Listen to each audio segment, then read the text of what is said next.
মাননীয় মহোদয়, সবিনয় নিবেদন এগিয়ে আমরা নিচে সাক্ষাৎকারী সকল বুথ লেভেল অফিসার বর্তমান পরিস্থিতিতে চরম মানসিক চাপ, অনিশ্চয়তা ও প্রশাসনিক অস্পষ্টতার মধ্যে কাজ করতে বাধ্য হচ্ছি। লিখিত কোনো সরকারি আদেশ, অর্ডার, গাইডলাইন ছাড়াই শুধুমাত্র হোয়াটসঅ্যাপ মেসেজের উপর নির্ভর করে আমাদের দায়িত্ব পালন করতে হচ্ছে, যা প্রশাসনিক শৃঙ্খলার পরিপন্থী ও আমাদের জন্য অত্যন্ত ঝুঁকিপূর্ণ। প্রথম পর্যায়ে নির্বাচন কমিশনের তরফ থেকে জানানো হয়েছিল 2002 সালের ভোটার লিস্টে যাদের বাবা মায়ের নাম অন্তর্ভুক্ত আছে তাদের ক্ষেত্রে ইনফরমেশন ফর্মের সঙ্গে কোনো সাপোর্টিং ডকুমেন্ট প্রয়োজন নেই। পরবর্তীতে হঠাৎ করে বিএলও অ্যাপে লজিক্যাল ডিসক্রিপেন্সিস দেখানো হয় এবং তখন নির্দেশ দেওয়া হয় যে ক্ষেত্রে প্রয়োজন মনে হবে সেখানে ডকুমেন্টস আপলোড করতে হবে, অন্যথায় নো অ্যাকশন রিকোয়ার্ড দিতে হবে। এই নির্দেশ অনুযায়ী আমরা গ্রামভিত্তিক পরিচিত ভোটারদের ক্ষেত্রে স্বল্প সময়ের মধ্যেই নো অ্যাকশন রিকোয়ার্ড করে দিই। কিন্তু অত্যন্ত দুঃখজনক ও বিস্ময়করভাবে লক্ষ্য করা যায় যে প্রথমবার নো অ্যাকশন রিকোয়ার্ড করে দেওয়ার পরেও পুনরায় একই ভোটারদের নামে আবার লজিক্যাল ডিসক্রিপেন্সিস ফিরে আসে। এবার বলা হয় ডকুমেন্ট আপলোড করতে হবে এবং তার সঙ্গে বিএলওর অঙ্গীকারপত্রও দিতে হবে। আমরা এই নির্দেশও নিষ্ঠার সঙ্গে পালন করেছি। অনেক ভোটারের ক্ষেত্রে পাসপোর্ট, অ্যাডমিট কার্ড, সার্টিফিকেট সহ মোট 13টি অনুমোদিত ডকুমেন্টসের অন্তর্ভুক্ত বৈধ নথি আপলোড করা হয়েছে। তবু পরবর্তী ধাপে আবারও একই ভোটারদের নামে লজিক্যাল ডিসক্রিপেন্সিস দেখানো হয় এবং তার সঙ্গে হিয়ারিং নোটিশ ইস্যু করা হয়।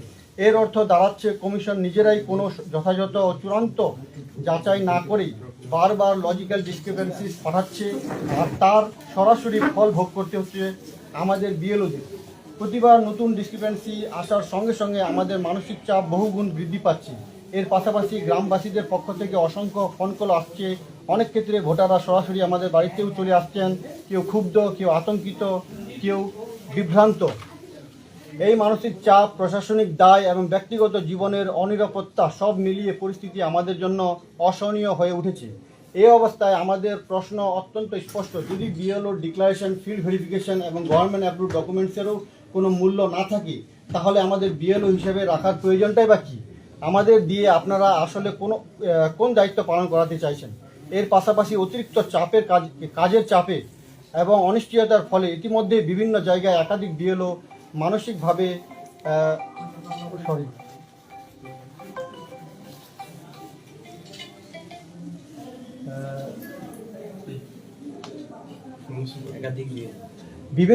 একাধিক বিলে মানসিকভাবে ভেঙে পড়েছেন, কেউ আত্মহত্যা করেছেন, কেউ হৃদরোগে আক্রান্ত হয়ে মারা গেছেন। এই মর্মান্তিক ঘটনাগুলির পরেও কমিশনের তরফ থেকে কোনো সুস্পষ্ট অবস্থান বা মানসিক সহানুভূতি প্রকাশ করা হয়নি। এর মধ্যে সাম্প্রতিকভাবে ম্যাক্সিমাম প্রয়োজনী সংক্রান্ত লজিক্যাল ডিসক্রিপেন্সি দেখানো হয়েছে, যেখানে অভিযোগ তোলা হয়েছে কোনো পরিবারের নাকি 6 জনের বেশি সন্তান আছে, যদিও বাস্তবে পরিবারের 3-4 জন সন্তান রয়েছে। কোথাও বয়সের ফারাক, কোথাও বাবার নামের সামান্য বানানগত ত্রুটি দেখানো হয়েছে। সবচেয়ে উদ্বেগজনক বিষয় হলো এই লজিক্যাল ডিসক্রিপেন্সির সঙ্গেই হিয়ারিং নোটিশ ইস্যু করা হয়েছে। বারবার ডিক্লারেশন দেওয়ার পরেও কমিশন সন্দেহ দূর হচ্ছে না। যদি শুরু থেকে ইনফরমেশন ফর্মের সঙ্গে বাধ্যতামূলকভাবে ডকুমেন্টস নেওয়ার লিখিত নির্দেশ দেওয়া হতো তাহলে এই চরম বিভ্রান্তি, চাপ ও হয়রানির পরিস্থিতি তৈরি হতো না। বর্তমান পরিস্থিতিতে আমরা মানসিক, শারীরিক ও সামাজিক দিক থেকে সম্পূর্ণ বিপর্যস্ত। অতএব বাধ্য হয়ে জানাচ্ছি, এই অনিশ্চিত, ঝুঁকিপূর্ণ এবং দায়হীন ব্যবস্থার মধ্যে আমরা আর বিএলও হিসেবে কাজ চালিয়ে যেতে অসমর্থ। সেই কারণে উপরোক্ত সকল বিষয় বিবেচনা করে আমরা সমষ্টিগতভাবে বিএলও পদ থেকে আমাদের পদত্যাগপত্র জমা দিচ্ছি। এই সিদ্ধান্ত আমাদের কারোরই কাম্য ছিল না, কিন্তু বর্তমান বাস্তবতা এটি ছাড়া আমাদের সামনে আর কোনো বিকল্প নেই। যাই হোক স্যার, আপনার শুনে নিলেন আমাদের বক্তব্যগুলো স্যার। তো গল্প করে তো শেষ করা যাবে না। আমরা গ্রাসরুটে কাজ করতেছি। প্রথম থেকেই আমি শুরু করি। আমাদের মাননীয় শ্রী জ্ঞানেশ কুমার জি বলেছিলেন, প্রথমেই বলেছিলেন যে এনুমারেশন ফর্মটা আপনারা বাড়িতে গিয়ে একবার ছেড়ে একটা বিএলও 3 বার যাবে। আমরা 3 বার কেন 6 বার গিয়েও আমরা ফর্ম এনুমারেশন দিয়ে ফিল আপ করে আপলোড দিয়ে আমরা জমা করেছি। তখন কিন্তু উনি বলেছিলেন যে কোনো পেপারস দেখাতে হবে না, কোনো কাগজ দেখাতে হবে না, কোনো কাগজ দেখাতে হবে না। তারপর স্যার লজিক্যাল ডিসক্রিপশনগুলো আসলো, এগুলো আমরা আবার পুনরায় কাগজ নিলাম। নেওয়ার পর আমরা রাত দিন, সকাল সন্ধ্যা পরিশ্রম করে সেই পেপারসগুলো আপলোড করলাম, রিসিভ করলাম, বাড়ি বাড়ি গিয়ে রিসিভ করে পেপারসগুলো আমরা আপলোড দিলাম। আপলোড দেওয়ার পর আমরা এই আশায় আপলোড দিয়েছিলাম যে আর মনে হয় সমস্যা হবে না। আপলোড করলাম, কোনো আমাদের কাজ হলো না, আমাদের অ্যান্সার 0। যদি স্যার আমাদের অ্যান্সার জিরোই হলো, তাহলে স্যার সেই সময় আমাদেরকে কেন এই পরিশ্রমটা করালেন? এখন আমরা এই যে নোটিশ নিয়ে গ্রামে স্যার আমরা গ্রাসরুটে কাজ করতেছি, আমরা স্যার এখন নিরাপত্তার অভাবে ভুগতেছি। যে ব্যক্তিকে আমরা বলেছি উনি বলছে আমি আপনাকে একবার ছেড়ে দুবার পেপার্স দিলাম, পেপার্স দেওয়ার পরও আমার নামটা আমার নামে কেন হিয়ারিং আসলো, এর জবাব আমার কাছে নেই। আমি মিন্স আমার কাছে, সবার কাছে, কারো কাছে না। সবারই আমি বলতে আমি না, সবার কাছে কারো কাছে জবাব নেই। আমরা ওই পাড়াতে একসঙ্গে মানুষ হয়েছি, আমি চিনি ওকে, আমি এখন ওকে গিয়ে বলছি তোমার বাবার পেপার দাও, তোমার ঠাকুর দাও পেপার দাও, কেন পেপার দেবে, কত পেপার দেবে? আর পেপার্স যে দিবে, যেহেতু এর আগে স্যার উনার কাছে পেপার্স নিয়ে আমি আপলোড দিয়েছি, দেওয়ার পরেও উনার চলে আসলো। এইবার যে আমি লাস্ট চান্স, এইবার লাস্ট চান্স স্যার, আমি যে পেপারসটা নিব ওনার কাছে, নিয়ে যে আপলোড দিব, দেওয়ার পর কি সিকিউরিটি আছে যে ওনার নামটা থাকবে? যদি আবার আগের বারের মতো ওনার নাম না থাকে, তাহলে স্যার আমাদের নিরাপত্তাটা কি হবে? আমরা নিরাপত্তায় ভুগতেছি স্যার। রাত 2টার সময় ঘুমোতে যাচ্ছি, তখনও ফোন আসছে। প্রত্যেকটা মানে আমরা সবাই মানসিকভাবে মানে খুব ইসে আছি স্যার, চাপের মধ্যে আছি। আমাদেরও সংসার আছে, আমাদেরও পরিবার আছে। আমরা স্যার 4 মাস ধরে স্কুলের গণ্ডিতে পা রাখিনি। আমরা স্যার খুবই সমস্যার মধ্যে আছি। আমাদের সমস্যাটা একটু বোঝার চেষ্টা করুন। আমরা আর বরদাস্ত করতে পারছি না।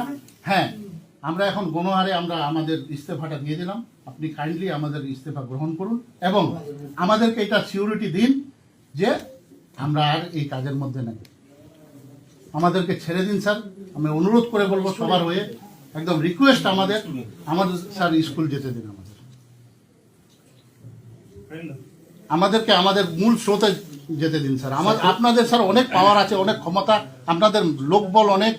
আপনারা স্যার পঞ্চায়েতে হিয়ারিং করান, আপনারা যেখানে পারেন হিয়ারিং করান, যা পারেন আপনারা করুন স্যার। আমাদেরকে ছেড়ে দিন স্যার। আর লজিক্যালের ওই ইসের মধ্যে নোটিশে দেখাচ্ছে স্যার 6 জন ওখানে দেখাচ্ছে না স্যার। 6 জনের জায়গায় উনি বলছে আমার 4 জন সন্তান, কেউ বলছে আমার 3 জন সন্তান, ওখানে অ্যাপের মধ্যে দেখাচ্ছে 6 জন। ওই লোকটার স্যার 3টাই বাচ্চা। স্যার আমাদের তো এই যে বললো 6 জন, মোর দেন 6% যেটা বলছে, এটা আমরাও দেখছি। একই বুথে একই নামের ব্যক্তি অনেক হতে পারে, আর উনার একজনের 4টা, কারো 5টা। আর এরকমও আছে কেস কি ধরেন কেউ কারো মা মারা গেছে 1998-97 সালে মারা গেছে, মা বাবা সব মারা গেছে, স্টেপ মাদার, তখন বিয়ে হতো স্যার, তখন 12-13 বছরেও বিয়ে হতো। আমরা এটা প্রমাণ আছি, আমরা গ্রাসরুটে যখন কাজ করতেছি, তো 13 বছরে কি করে সন্তান হলো, এটা একটা কারণ হতেই পারে। তখন 12-14 বছরেও বিয়ে হতো, এখনো হচ্ছে স্যার 12-13 বছরে, এখনো হচ্ছে, রেয়ার হচ্ছে কিন্তু স্যার। আমরা দেখছি স্কুলে, এখন স্কুলগুলাতে ম্যাক্সিমাম স্যার বলা এটা ঠিক না, হয়ে যাচ্ছে বিয়ে। আর দ্বিতীয় কথা স্যার, 6 জন সন্তান, একই ব্যক্তির 6 জন সন্তান দেখাচ্ছে, এটা আমরা নির্বাচন কমিশনের ভুল ধরতেছি। এটা আমি একটু বলি স্যার এই ব্যাপারে। নির্বাচন কমিশন তো দেখে নিল, খয়রুল বলে একজন আছে, ওই বুথে 4-5টা খয়রুল আছে, আমারই বুথে আছে। ওই খয়রুলের এপিক নাম্বারটা দেখছে না কি? ওই খয়রুলের এপিক নাম্বার এইটা, ওই খয়রুলের এপিক নাম্বার এটা কেন দেখছে না স্যার?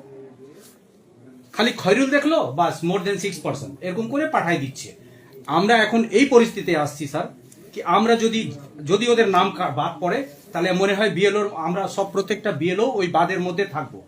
এখানে থাকবো না, কোথায় যাবো বলা মুশকিল। আজকে তো আমাকে সকালে বলে দিল যদি নাম কাটা যায়, তাহলে টোটাল বিএলও লা কাটেছে, ডাইরেক্ট বলতেছে বিএলও কাটছে। আবার বলুন স্যার, ওদেরকে কি করে বুঝাবো? আমরা কোনো চারা নেই স্যার। এটা আপনারা কোনো ব্যবস্থা করেন। আর তারপরে স্যার, এই যে হিয়ারিং করাবেন, যেটা করাবেন হিয়ারিং করান স্যার, এটা একটা সুষ্ঠুভাবে করানোর ব্যবস্থা করেন। একদিনে তো হিউজ পরিমাণে হিয়ারিং করা, কথা বলছি স্যার, আপনারা যেটা করবেন কাজ করবেন।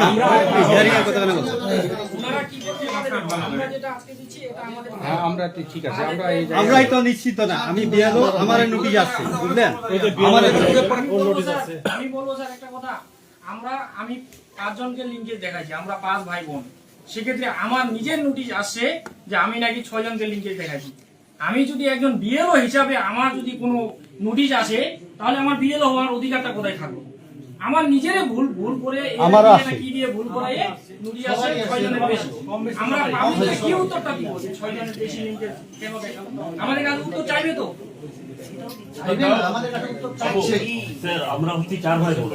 আমি Personal, আমার নিজের personal. নোটিশ দিয়েছে যে আমরা নাকি 6 জনের উপরে আছি। এখন এখানে ডিক্লারেশনটা কে দেবে? দিল তো আমি নিজেই। স্যার সমস্যা সবারই আছে, আপনি আমাদের এই সিকিউরিটিটা দিন। আমরা যে আপনার কাছে আসলাম, আপনি আমাদের সিকিউরিটিটা দিন যে আমরা মানে এখন কোন পর্যায়ে যাবো। আরেকটা প্রশ্ন এখানে আমরা সারি চলে যাচ্ছিলাম, সেটা হচ্ছে আমাদের গ্রাম্য বাংলায় এখনো আমরা হচ্ছে first marriage, second marriage, third marriage পর্যন্ত হয়, ঠিক আছে। এক্ষেত্রে 3 নম্বর যে স্ত্রী হলো, ঠিক আছে, তার যে সন্তান এবং যে বাবার যে বয়স, তার মধ্যে 50% মানে 50 বছর বয়সের ব্যবধান হতে পারে। এটার লজিক্যালি আমরা কি ডেসক্রিপশন দেব? এগুলা আপনারা সব দেখুন বিবেচনা করে বারবার।